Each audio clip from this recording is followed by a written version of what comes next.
ನನ್ನ ಆತ್ಮೀಯ ವೀಕ್ಷಕ ಬಂಧುಗಳಿಗೆ ಅನಂತ ನಮನಗಳು. ಈ ಪ್ರಪಂಚದಲ್ಲಿ ತಪ್ಪುಗಳನ್ನು ಮಾಡದೇ ಇರೋರು ಎಲ್ಲಿದಾರ? ತಪ್ಪು ಮಾಡದವರು ಯಾರವರೇ? ತಪ್ಪೇ ಮಾಡದವರು ಎಲ್ಲವರೇ ಅಂತ ತಿಳ್ಕೊಂಡು ನಮ್ಮ ಚಿತ್ರನಟ ಜಗ್ಗೇಶ್ ಅವರು ತಮ್ಮ ಮಠ ಅನ್ನುವಂಥ ಒಂದು ಚಿತ್ರದಲ್ಲಿ ಹಾಡಿದ್ದಾರೆ. ಬಹಳ ಉತ್ತಮವಾದಂತಹ ಹಾಡು ಅದು.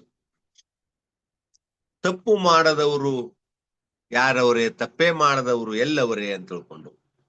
ಅಂದ್ರೆ ಪ್ರಪಂಚದಲ್ಲಿ ನಾವು ಚಿಕ್ಕವರಿದ್ದಾಗಿಂದ ಇಲ್ಲಿಯವರೆಗೆ ಆಗಾಗ ಚಿಕ್ಕ ಪುಟ್ಟ ತಪ್ಪುಗಳನ್ನು ಮಾಡ್ತಾ ಇರ್ತೀವಿ. ಆ ತಪ್ಪುಗಳನ್ನ ನಾವು ತಿದ್ದುಕೊಂಡು ಸರಿ ಮಾಡ್ಕೊಂಡು ಮುಂದೆ ಹೋದ್ರೆ ನಾವು ಎತ್ತರಕ್ಕೆ ಬೆಳಿತೀವಿ. ಇಲ್ಲ ಅಂತಂದ್ರ ನಾವು ಏನಾಗ್ತೀವಪ್ಪ ಅಂದ್ರ ಅಡ್ಡ ಹಾದಿ ಒಳಗೆ ಹೋಗ್ಬಿಡ್ತೀವಿ. ನಾವು ಮಾಡಿದ್ದೇ ಸರಿ, ನಾ ಹೇಳಿದ್ದೇ ಸರಿ ಅಂತ ನಾವೇನಾದ್ರೂ ವಾದ ಮಾಡ್ತಾ ಹೋದ್ವಿ ಅಂದ್ರೆ ಖಂಡಿತವಾಗ್ಲೂ ನಾವು ಜೀವನದಲ್ಲಿ ಬೆಳೆಯುವುದಿಲ್ಲ. ಬೆಳೆಯುವ ಸಾಧ್ಯತೆಗಳು ತುಂಬಾ ಕಮ್ಮಿ ಅದಾವ. ಇಂಥ ಆದರ್ಶ ವ್ಯಕ್ತಿತ್ವವನ್ನ ಇಟ್ಟುಕೊಂಡು ಹೋದವರು ಜೀವನದಲ್ಲಿ ಬೆಳೀತಾರೆ. ಅಬ್ದುಲ್ ಕಲಾಂನಂಥವ್ರು ನೋಡ್ರಿ, ಒಬ್ಬ ಸಾಮಾನ್ಯ ಹುಡುಗ, ಸ್ಕೂಲ್ಗೆ ಹೋಗ್ಲಿಕ್ಕೆ ತುಂಬಾ ಕಷ್ಟ ಅವರಿಗೆ. ಅಂಥವ್ರು ಎಷ್ಟು ಬೆಳೆದ್ರು ನೋಡ್ರಿ. ಅವರು ಎಷ್ಟು ಬೆಳೆದ್ರು. ನಮ್ಮ ದೇಶದ ಅತ್ಯುನ್ನತ ಸ್ಥಾನವಾದಂತಹ ರಾಷ್ಟ್ರಪತಿ ಸ್ಥಾನವನ್ನು ಪಡೆದ್ರು. ಕೇವಲ ಅವರ ವ್ಯಕ್ತಿತ್ವದಿಂದ, ಅವರ ಆಚಾರ ವಿಚಾರಗಳಿಂದ, ಜೀವನದಲ್ಲಿ ತಾವು ಮಾಡಿದ ಚಿಕ್ಕ ಪುಟ್ಟ ತಪ್ಪುಗಳನ್ನು ಸರಿ ಮಾಡ್ಕೊಂಡಿದ್ರಿಂದ ಅವರು ಆ ಮಟ್ಟಕ್ಕೆ ಬೆಳಿಲಿಕ್ಕೆ ಸಾಧ್ಯ ಆಯ್ತು. ಅದೇ ಒಂದು ಗುರಿ ನಮ್ಮಲ್ಲಿರ್ಬೇಕು.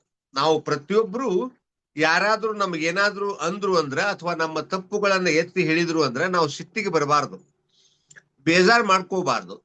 ಇನ್ನು ಕೆಲವು ಸಾರಿ ನಾವು ತಪ್ಪು ಮಾಡಿರುವುದಿಲ್ಲ, ಆದ್ರೆ ನೀನು ತಪ್ಪು ಮಾಡಿದೀಯಾ ಅಂತ ಕೆಲವರು ಹೇಳ್ತಾರ, ಮಾತಾಡ್ತಾರ. ಅದನ್ನು ಕೂಡ ನಾವು ಬಹಳಷ್ಟು ತಲೆಗೆ ತಗೋಬಾರ್ದು. ಯಾಕಂತ ಕೇಳಿದ್ರೆ ಅವರು ಹೇಳಿದ ಮಾತು ಸತ್ಯವೋ ಮಿಥ್ಯವೋ ಅನ್ನೋದು ನಮ್ಮ ಬದುಕಿನಲ್ಲಿ ನಾವು ತೋರಿಸ್ಕೊಡ್ಬೇಕು, ನಮ್ಮ ನಡವಳಿಕೆಯಲ್ಲಿ ನಾವು ತೋರಿಸ್ಕೊಡ್ಬೇಕು, ನಮ್ಮ ಆಚಾರ ವಿಚಾರಗಳಲ್ಲಿ ನಾವು ತೋರಿಸ್ಕೊಡ್ಬೇಕೇ ವಿನಃ ಅವರಿಗೆ ಪ್ರತ್ಯುತ್ತರವನ್ನು ಕೊಡುವುದರ ಮುಖಾಂತರ ನಾವೇನು ತೋರಿಸ್ಲಿಕ್ಕೆ ಆಗಲ್ಲ. ನಾವು ವಾದ ಮಾಡಿದಿವಪ್ಪ, ವಿವಾದ ಮಾಡಿದಿವಪ್ಪ ಅಂದ್ರ ಅದು ಏನಾಗ್ತದ, ಅದ್ರ ಜೊತೆ ನಮ್ದು ಒಂದಷ್ಟು ಹೆಸರು ಕೆಟ್ಟು ಹೋಗ್ತದ. ಇವನು ಏನೋ ತಪ್ಪು ಮಾಡಿದಾರೆ, ಅದಕ್ಕೆ ಇಷ್ಟೆಲ್ಲ ವಾದ ಮಾಡ್ತಾ ಇದ್ದಾನೆ ಅಂತ ಅನ್ನಿಸ್ಬಿಡ್ತದ.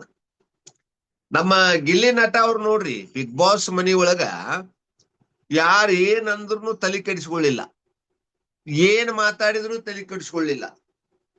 ಅವ್ರು ಮಾತಾಡಿದ್ರೆ ಅದನ್ನ ಸೀರಿಯಸ್ ಆಗಿ ತಗೋತಿದ್ರು ಅವರೆಲ್ಲ. ಬಟ್ ಅವ್ರು ಏನ್ ಮಾತಾಡಿದ್ರು, ಇವ್ರ ಮನಸ್ಸಿಗೆ ಸಾಕಷ್ಟು ನೋವಾಗುವಂಗ ಮಾತಾಡಿದ್ರು ಕೂಡ ಅವರು ಸೀರಿಯಸ್ ಆಗಿ ತಗೊಳ್ಳಿಲ್ಲ, ಈಸಿಯಾಗಿ ತಗೊಂಡ್ರು. ಅಂತ ಹೇಳಿ ಅವರು ವಿನ್ನರ್ ಆದ್ರು. ನಮ್ಮ ಬದುಕಿನಲ್ಲೂ ಕೂಡ ನಾವು ವಿನ್ನರ್ ಆಗ್ಬೇಕಪ್ಪ ಅಂದ್ರೆ ತಾಳ್ಮೆಯನ್ನ ಬೆಳೆಸ್ಕೋಬೇಕು. ನಾವು ತಪ್ಪುಗಳನ್ನ ಸರಿ ಮಾಡ್ಕೋತಾ ಹೋಗ್ಬೇಕು. ನಮ್ಮ ತಪ್ಪುಗಳನ್ನ ಎತ್ತಿ ಹೇಳಿದವರಿಗೆ ನಾವು ಧನ್ಯವಾದಗಳನ್ನು ಹೇಳಬೇಕು. ಅಕಸ್ಮಾತ್ ನಾವು ತಪ್ಪು ಮಾಡದೇ ಇದ್ದಾಗ್ಯೂ ಕೂಡ ನಮ್ಗೆ ಯಾರಾದ್ರೂ ಏನಾದ್ರೂ ಅಂದ್ರಪ್ಪ ಅಂದ್ರೆ ಅದನ್ನ ನಾವು ಸೀರಿಯಸ್ ಆಗಿ ತಗೋಬಾರ್ದು. ನಾವು ಯಥಾ ಪ್ರಕಾರ ನಮ್ಮ ಬದುಕನ್ನ, ಜೀವನವನ್ನ ನಾವು ಮುನ್ನಡೆಸಿಕೊಂಡು ಹೋಗ್ಬೇಕು. ಆನೆ ಹೋಗುವಾಗ ಶ್ವಾನ ಎಷ್ಟು ಬೊಗಳಿದ್ರೆ ಏನಾಗುದೈತಿ? ಆನೆ ಹೆದರ್ತದನದ? ಎಷ್ಟು ಬೊಗಳಿದ್ರು ಅದೇನ್ ಹೆದರುದಿಲ್ಲ, ದಾಪುಗಾಲು ಹಾಕೋತ ಗಂಭೀರವಾಗಿ ನಡ್ಕೋತ ಹೋಗಿಬಿಡ್ತದ ಆನಿ. ಆದ್ರ ಶ್ವಾನ ಬೊಗಳತನ ಇರ್ತದ. ಆ ಆನಿ ತನ್ನ ಓಣಿಯನ್ನ ದಾಟಿ ಹೋಗುವವರೆಗೂ ಬೊಗಳುವುದು ನಾಯಿಯ ಸ್ವಭಾವ ಅದು. ಹಾಗ ಕೆಲವು ನಾಯಿಗಳು ಬೊಗಳ್ತಾ ಇರ್ತಾವ. ನೀವು ತಪ್ಪು ಮಾಡದೇ ಇದ್ರು ನಿಮ್ ಮ್ಯಾಲೆ ಬೊಗಳ್ತಾ ಇರ್ತಾವ. ಏನೋ ನೀವು ಬಹಳ ಪ್ರಸಿದ್ಧಿಗೆ ಬಂದಿರ್ತೀರಿ, ಅಥವಾ ನೀವು ಬಹಳ ಮ್ಯಾಲಕ್ ಹೋಗಿರ್ತೀರಿ, ಅಥವಾ ಏನೋ ನೀವು ಅವ್ರಿಗೆ ಏನೋ ಮಾಡದೇ ಇದ್ರು ಕೂಡ ಅವ್ರಿಗೆ ಏನೋ ಒಂದು ಕಿರಿಕ್ ಆಗಿರ್ತದ. ಅವ್ರಿಗೆ ನೀವು ಡೆವಲಪ್ ಆಗಿದ್ದ ಕಂಡು ಅಸಮಾಧಾನ ಆಗಿರ್ತದೆ ಎಷ್ಟೋ ಸಾರಿ ಅವರಿಗೆ. ಹಾಗಾಗಿ ಅವರು ಏನೇನೋ ಮಾತಾಡ್ತಿರ್ತಾರೆ. ಅದಕ್ಕೆ ನಾವೆಲ್ಲ ತಲೆ ಕೊಡಬಾರ್ದು. ಹಾಗ ನಾವು ತಲೆ ಕೊಟ್ಕೊಂಡು ಕೂತೀವಿ ಅಂದ್ರ ಮುಂದೆ ಹೋಗ್ಲಿಕ್ಕಾಗಲ್ಲ, ಡೆವಲಪ್ ಆಗ್ಲಿಕ್ಕಾಗಲ್ಲ. ತಪ್ಪು ಮಾಡದವರು ಯಾರವರೇ, ತಪ್ಪೇ ಮಾಡದವರು ಎಲ್ಲವರೇ ಅಂತ ತಿಳ್ಕೊಂಡು ಎಂತ ಸುಂದರವಾದಂತಹ ಹಾಡನ್ನ ನಮ್ಮ ಜಗ್ಗೇಶ್ ಅವರು ತಮ್ಮ ಮಠ ಅನ್ನುವಂತಹ ಚಿತ್ರದಲ್ಲಿ ಹಾಡಿದ್ದಾರೆ. ಒಳ್ಳೆಯ ಹಾಡು. ಅಂದ್ರೆ ನಮ್ಮ ಬದುಕಿಗೆ ಬೇಕಾಗಿರೋದು ಏನಪ್ಪಾ ಅಂದ್ರೆ ತಾಳ್ಮೆ, ಶ್ರದ್ಧೆ, ವಿಶ್ವಾಸ, ಪ್ರಾಮಾಣಿಕತನ, ಇವನ್ನ ನಾವು ಬೆಳೆಸ್ಕೋಬೇಕು. ಒಳ್ಳೆಯದನ್ನ ಎಷ್ಟು ನೀವು ಬೆಳೆಸ್ಕೋತ ಹೋಗ್ತೀರಿ ಅಷ್ಟು ಜೀವನದೊಳಗೆ ನೀವು ಶೈನ್ ಆಗ್ತೀರಿ. ಜಿದ್ದು ಕೃಷ್ಣಮೂರ್ತಿ ಅಂತ ತಿಳ್ಕೊಂಡು ಒಬ್ಬ ಮಹಾನ್ ಚಿಂತಕರು ಅವರು. ಪ್ರಪಂಚದ ನಾನಾ ರಾಷ್ಟ್ರಗಳಲ್ಲಿ ಅವರ ಟ್ರಸ್ಟ್ಗಳದಾವು. ಆ ಜಿದ್ದು ಕೃಷ್ಣಮೂರ್ತಿ ಅವ್ರ ಬಗ್ಗೆ ಬಹಳ ಮಂದಿಗೆ ಗೊತ್ತಿಲ್ಲ. ಯಾಕೆ ಗೊತ್ತಿಲ್ಲ ಅಂದ್ರೆ ಅವರು ಯಾವುದೇ ಜಾತಿ, ಯಾವುದೇ ಧರ್ಮ, ಯಾವುದೇ ಬಣ್ಣ, ಯಾವುದೇ ರೀತಿಯ ವ್ಯಕ್ತಿಗಳನ್ನ, ಸಮಾಜಗಳನ್ನ ಅವರು ಬೆಂಬಲಿಸುವಂತಹ ಕೆಲಸವನ್ನ ಮಾಡಿಲ್ಲ. ಅವರು ಯಾವಾಗಲೂ ಸತ್ಯವಾದ ಮಾತುಗಳನ್ನ ಹೇಳ್ತಾ ಬಂದಿದ್ದಾರೆ. ಅವರು ಹೇಳಿದ ಮಾತುಗಳು ಎಷ್ಟೋ ಜನರಿಗೆ ಅರ್ಥ ಆಗಿಲ್ಲ. ಕನ್ನಡದಲ್ಲಿ ಹೇಳಿದ್ರು ಅರ್ಥ ಆಗಿಲ್ಲ, ಇಂಗ್ಲಿಷ್ ನಲ್ಲಿ ಹೇಳಿದ್ರು ಅರ್ಥ ಆಗಿಲ್ಲ. ಅವರು ಒಂದು ಅದ್ಭುತವಾದಂತಹ ಗ್ರಂಥವನ್ನ ಬರೆದಾರ. ಆ ಗ್ರಂಥ ಕನ್ನಡದಲ್ಲಿದೆ, ಬಟ್ ಬಹಳ ಮಂದಿಗೆ ಅದು ಅರ್ಥ ಆಗಲ್ಲ, ಓದಲ್ಲ. ಅಂತ ಗ್ರಂಥಗಳನ್ನ ಬಹಳ ಜನ ಓದುವುದಿಲ್ಲ ಏನ್ರಿ. ಆಂತರಿಕ ಬಿಡುಗಡೆ ಹಾಗೂ ಬಾಹ್ಯ ಬಿಡುಗಡೆ ಎನ್ನುವಂಥ ಗ್ರಂಥವನ್ನ ರೆಡಿ ಮಾಡ್ಯಾರ. ಅವರು ಹೇಳಿದ ಮಾತುಗಳು ಬಹಳ ಅದ್ಭುತವಾದಂತಹ ಮಾತುಗಳು. ಆ ಜಿದ್ದು ಕೃಷ್ಣಮೂರ್ತಿ ಅವರು ಹೇಳುವುದು ಏನಂದ್ರ 100% ಪರ್ಫೆಕ್ಟ್ ಆಗೇ ಇರ್ತಾವ. ಅವರು ಹೇಳಿದ ಒಂದು ಮಹತ್ವದ ಮಾತನ್ನ ಹೇಳಿ ನಾನು ಇವತ್ತಿನ ಈ ವಿಡಿಯೋವನ್ನ ಮುಗಿಸ್ತಾ ಇದ್ದೀನಿ. ಏನು ಅಂದ್ರ, you must face the problem as it is, it will create the solution. ಅಂದ್ರ ನೀವು ಯಾವುದೇ ಸಮಸ್ಯೆಯನ್ನ ನೇರವಾಗಿ, ಪ್ರಾಮಾಣಿಕವಾಗಿ ಎದುರಿಸಿರಿ, ಆಗ ಪರಿಹಾರಗಳು ತಾನಾಗಿ ಹುಟ್ಟಿಕೊಳ್ಳುತ್ತವೆ ಅಂತ ಹೇಳ್ತಾರ.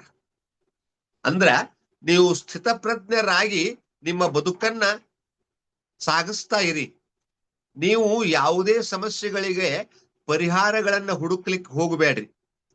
ನೀವೇನಾದ್ರೂ ಪರಿಹಾರಗಳನ್ನ ಹುಡುಕಿದ್ರಿ ಅಂದ್ರ ಒಂದು ಪರಿಹಾರಕ್ಕ ಮತ್ತೆ 2-3 ಸಮಸ್ಯೆಗಳು ಹುಟ್ಟುಕೋತಾವು ಅಂತ ಹೇಳ್ತಾರ ಅವ್ರು. ನಾವು ಮಾಡೋದು ಅದೇ ತಪ್ಪು.